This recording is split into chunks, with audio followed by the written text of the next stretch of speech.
Ni hao annyeong. Hello, I am the Dark Fae, and welcome back to Confessions of a First-Time Dungeon Master. As always, if you missed the last session, I'll put a link to it for you up in the corner over here. You can go check it out, catch up on what you missed, and come back here and find out what happened next. We're now on session 36, so let's begin. Okay, so last session we had kind of left off with the players just before they took a short rest, just so we would have everyone here for the session to kind of manage their characters a little bit before they get into like the real nitty-gritty of this tower. So during a short rest, they kind of heal up a little bit. Varoja kind of offers a little bit of healing and then also casts Aid twice. So Aid is a spell that grants up to 3 characters temporary hit points in intervals of 5, depending on the spell level.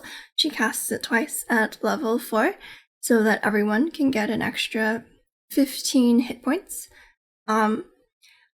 Just quick DM note, if you don't know how temporary hit points work, temporary hit points stack on top of your maximum hit point amount, and those get depleted first when you take damage, and they cannot be recovered. So once they're lost, they're lost.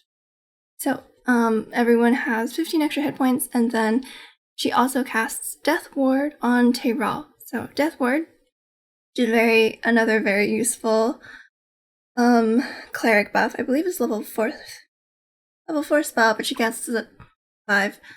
And that one is if your character drops to 0 hit points, you instead drop to 1, or if you are subject to an effect that it causes instant death, that effect is negated and then the spell is lost. So she kind of casts those on the party, lasts for 8 hours, and then kind of heads back through the sewers in order to meet back up with Nuradia to make sure that she's still okay and that they can work out kind of their own plan on what to do while the party is within the tower. So the tower now, not really sure how long it's going to take. Now, judging by this session, it might take longer than I thought. So anyways, they approach this door, which is kind of a single wooden door with some kind of iron slats and filigree, and I describe it as kind of being ringed by some black stone blocks that have faint purpley faint purple glow between the cracks, kind of, and that they try to check for traps, kind of inspect it a little bit, and I think I described it a little bit weirdly because these doors kind of act as little tiny portals, kind of, that transport you to different rooms of the house, because they're not actually connected. There's not actual staircase that will wind up the tower or anything. So I described it a little bit weirdly as it's empty. It sounds there are no sounds on the other side of the door. There is a faint mix of magic of conjuration, which is teleportation, and that there is a faint kind of glow that comes with it that kind of undulates a little bit. But in the end, they kind of open the door, walk through, and I described that they're kind of in an empty white space that's kind of got a little bit of a mist suffused through it. And then as they walk through, this bright white light suddenly just flashes in front of their vision, kind of overtaking them for a bit, and then when it fades, and then they find themselves in a dungeon, each of them in a different cell. So I'll put up the map just to kind of show you. So there are 40 cells, some of which are occupied by some unfortunate prisoners already.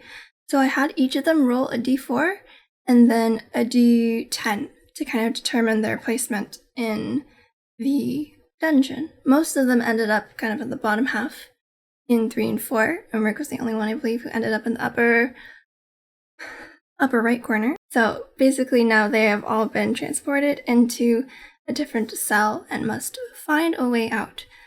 Now that they've gone through the prison, if they had decided to go through the kind of crack in the ceiling, the opening in the ceiling that they had seen back in the sewer. They actually would not have been in the jail cell, but it's, I would say, obviously more difficult to get up there, and there are also creepy crawlies that they probably would have had to face. But anyways, so they are in this jail cell. Though they can't see it, in the middle of it is kind of some sort of a magic inscribed circle that has unknown properties. It's something that the master of the tower, the Oni, Masterson Kane, would use to kind of help interrogate his victims.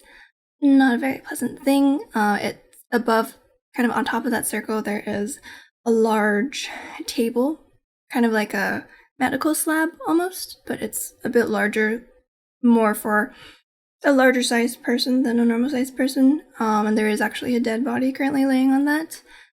There is kind of a grate next to the table where a lot of the blood is kind of seeped into. In that kind of workshop corridor, there is also 2 like torture racks at the far end. Again, a little bit bigger than you would see fine for a normal person. And then to the left, there's a partially ajar trapdoor, which is the other opening that they could have come through. That is just kind of also covered in blood and like bits of corpse and stuff, and that's kind of like where a little like Sweeney Todd-esque, that's kind of where all like the bodies get dumped that fall down into the sewer. It's like waste.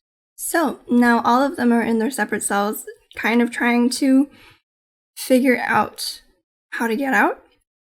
Valhyrie,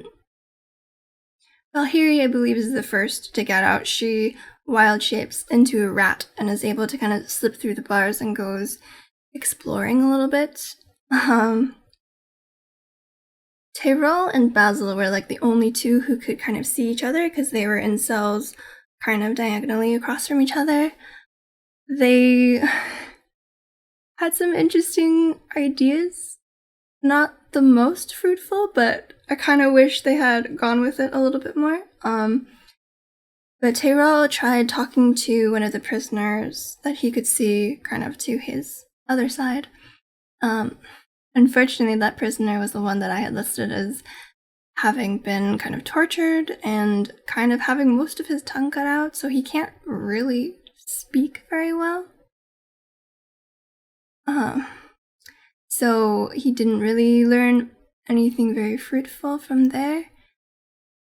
Umric tried to get out by pouring acid kind of into the locking mechanism of his door. Ivar tried a similar thing with casting chromatic orb. And then, although after Umric did it, I don't know if he necessarily would have had that idea if Umric hadn't done it first. And then, as Valhyrie is walking around as a rat, I've mentioned to some of them as they're kind of listening that they could hear very heavy footsteps kind of coming through from us in the wall behind them. And that's because the jailer is kind of working in this middle torture chamber corridor kind of a thing. And the jailer, he is a 2-headed ogre, who is kind of covered in, his body's kind of like wrapped in barbed wire. He carries like 2 different weapons on him. Kind of spooky. He has like though they can't see, he carries a key around his neck to the exit that leads further into the tower. And he also carries a large ring of keys on his waist, which are the keys to all of the cells. So now it's kind of the fumbly bumbly bit where everyone's kind of like sort of trying stuff and then sort of just like waiting for something to happen. Tried to get around to everyone to be like, so what are you guys doing now? What are you guys doing now?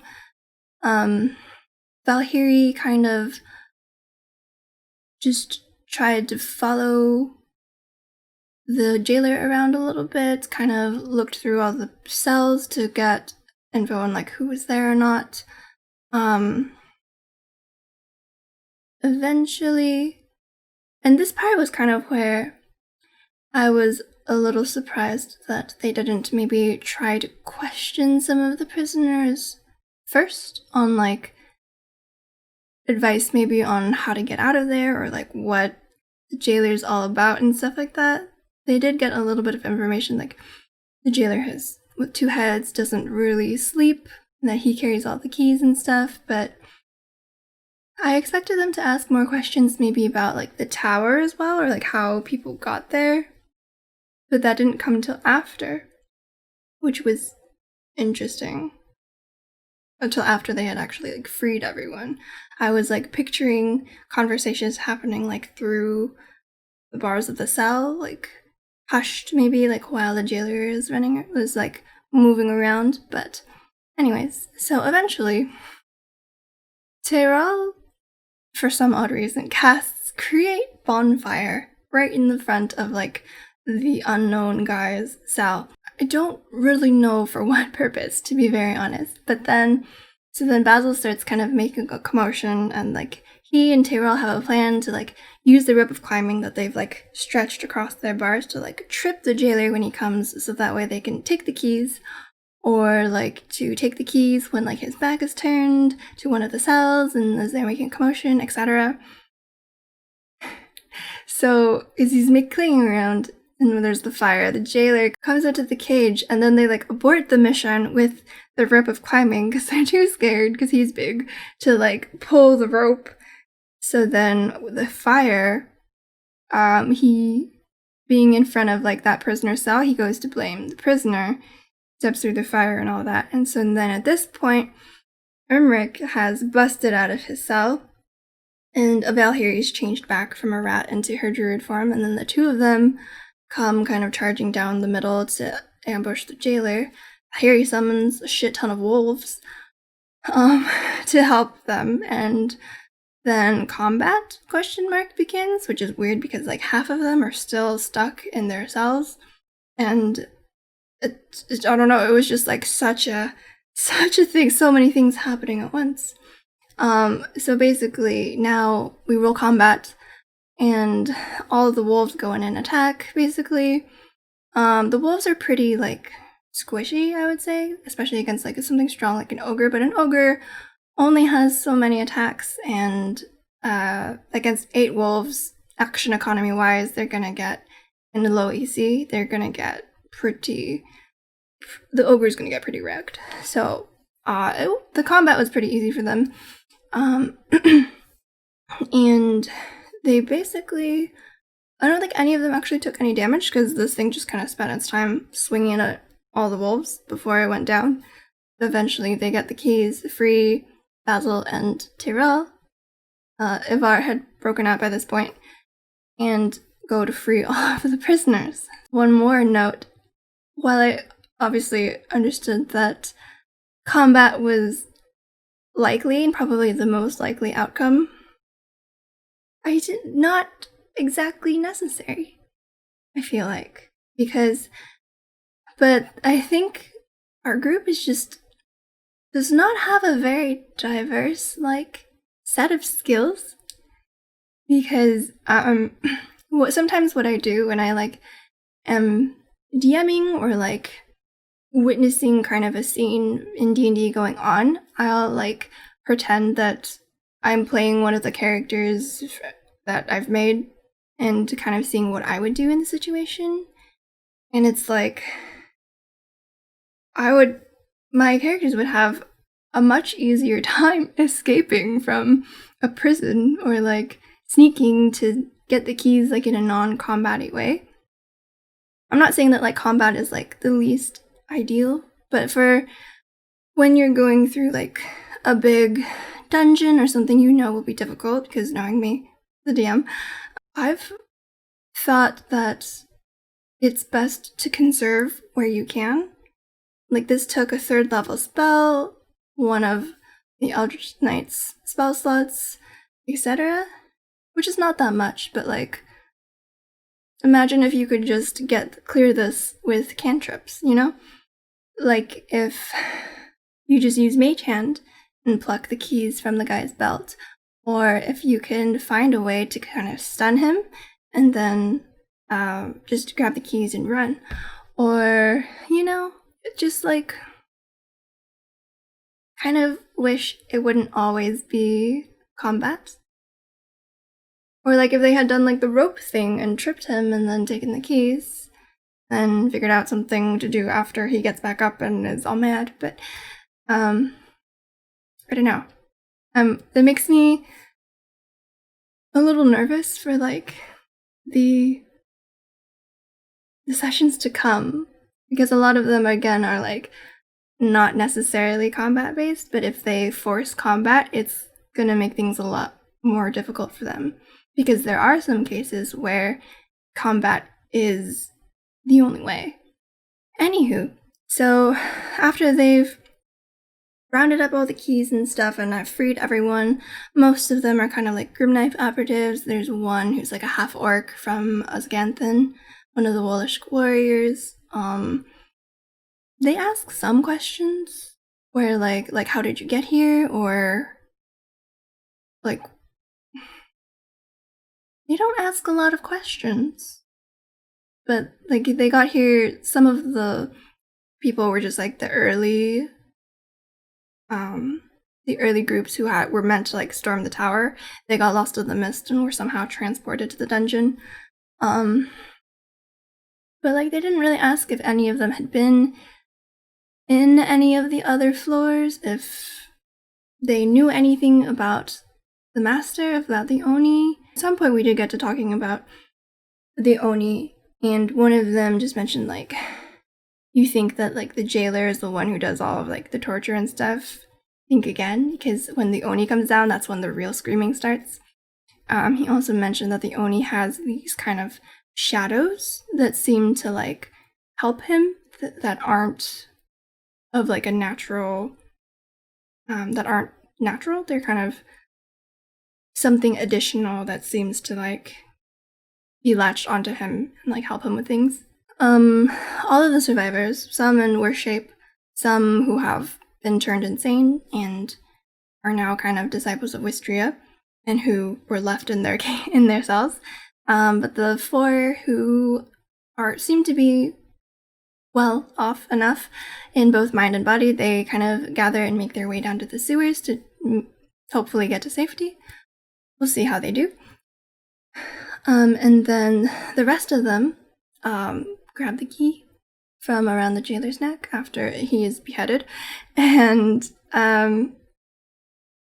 go up to the main door. And this door, similar to the other one, with like the kind of dark iron filigree and ornate handle, and like the kind of stones across it with the faint purple glow, except that this one seems to be nicer, kind of a shinier version, kind of a nicer wood, like ebony or like a dark walnut or something like that, with a keyhole. So they go in and unlock the door. They're checking for traps, rolling like a 6, so doesn't seem to be trapped. And then they go through to the next room. I did explain to them a little bit that like the sewer actually doesn't really count as a room, as it's kind of like an underground extra sneaky way in. So the dungeon, which is aka the cellar, is kind of the first room of this place, and then this next one, which is like the first floor, because cellars, you know, subterranean, is the second room, and that is the foyer. I had an idea to kind of put the name of the room like above the door, maybe, but maybe that will happen after they've kind of visited each room once or something. But anyways, now that they enter a similar kind of white misty room, but no blinding flash of light this time. And I kind of describe it that they seem to be like walking for a little bit, but then they kind of step through a door as if they had just opened it and gone through. And now they're in the foyer. I'll put up a map of the foyer because I really like it. As soon as my players saw it, they were like, nope, let's just fucking leave. We're out this bitch, let's go. So I was pretty proud that I made like a map that like you would just like horror movie nope out of. But anyways, how I describe this room is made out of basically this grayish kind of purple stone. 2 staircases kind of lead up to like a second floor kind of balcony, one on each side of the room, and there's a kind of a rich purple carpet that leads to kind of a circular depression in the wall that's at the end of the hallway, or at the end of the room. And from here, they can kind of see that there are kind of magic or like runic inscriptions on the floor, kind of in a circular shape. At the top of the balcony, kind of across from them, there is a pair of double doors, similar to the door that they just went through, very tall, very ornate still. And then around the room, there are multiple kind of stone statues, and there are these kind of shadowy butlers and maids who are kind of going around just like dusting the statues. Every now and then, if like a player gets too close, they'll just like bow or like a curtsy, and then just resume dusting. They don't really seem to take mind to the player's presence. And then also in the middle of the room, kind of arranged in a pentagon, there are 5 much larger statues, each one kind of carved from the same black stone it seems that the tower is made out of, and those are much scarier looking. I kind of wait on the description for a very specific point, but they go up to the door, and the door is locked. Does not appear to be a keyhole or anything like that, so it's like really magically locked. And at the top of the door are the words, face your fears. And there is a kind of colorless, almost like glass little orb that is set into the top of the door frame beneath those words. So they try to kind of boop the door, kind of try to name their fear aloud. Doesn't seem to do anything. So they go back downwards, inspecting some of the statues, and then I kind of nudge them a little bit to go and inspect kind of that circular part with the runic inscriptions. And once they do, they can see very clearly written in the wall are the words, "What do you fear most?" So, as a DM, this not really intended to be a riddle, but like it doesn't have a correct answer. The answer is kind of whatever the characters agree upon, sort of. And so once they kind of read this inscription, that's when the statues kind of all animate and come to life. So I'm gonna describe a little bit about these statues because I'm kind of proud of them and how I designed them. So, the first one that awakens, they don't come to life, but they kind of start to glow and they speak. So the first one says, "I am fear." And this one is kind of almost like a humanoid shape, but it looks as if kind of the stone that made them is kind of been like melted and gives them kind of an unrecognizable, sculpted kind of a look. But it has empty eyes, but it's been carved as though like a layer of skin has kind of been stretched over the sockets.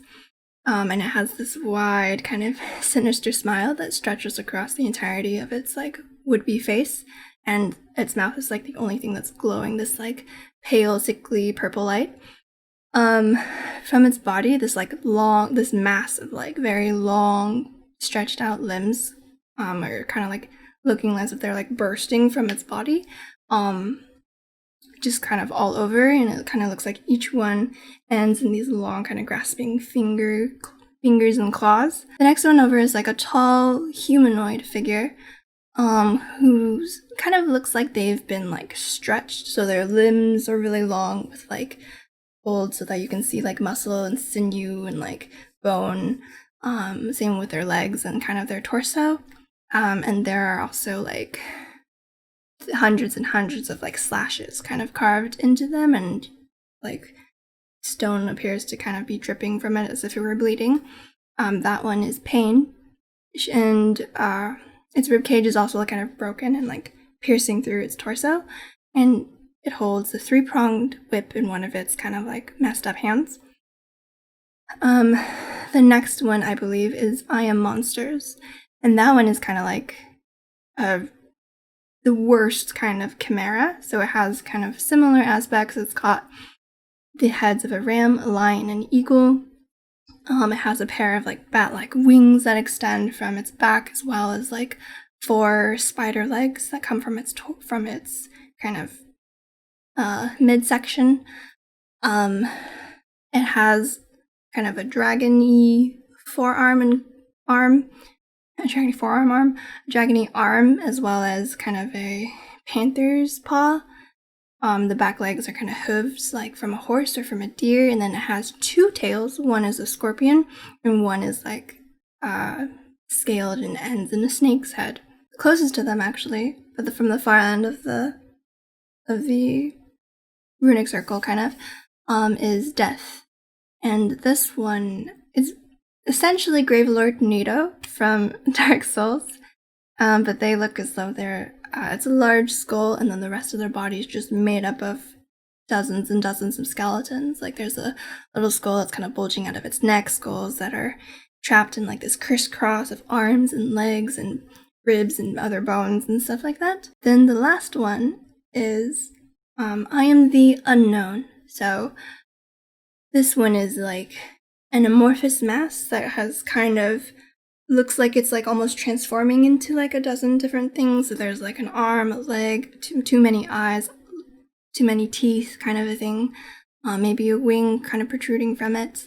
And when it speaks, like instead of its eyes or its mouth, whatever, lighting up, just kind of echoes around the room. So basically it's like the room is asking, what do you fear most? So you can either fear, fear itself, fear of death, fear of like monsters, fear of pain, and fear of like the unknown. So I kind of tried to cover most of the bases of things like that.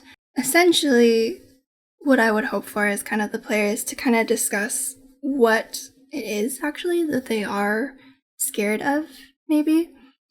But they kind of tried to solve the question, like, what do you fear? Well, there's nothing to fear but fear itself. They went with that, so they chose fear. And then it took them a little bit of time to figure out what it meant once they chose one. Each statue also has like a different color orb, so they try to kind of like take the orbs. I'm actually should list out what the orbs are, because they actually do have significance. So fear is purple, death is blue, unknown is black, monsters is yellow, and pain is red. They also went with like the color scheme. It must be purple. To which I was like, sure?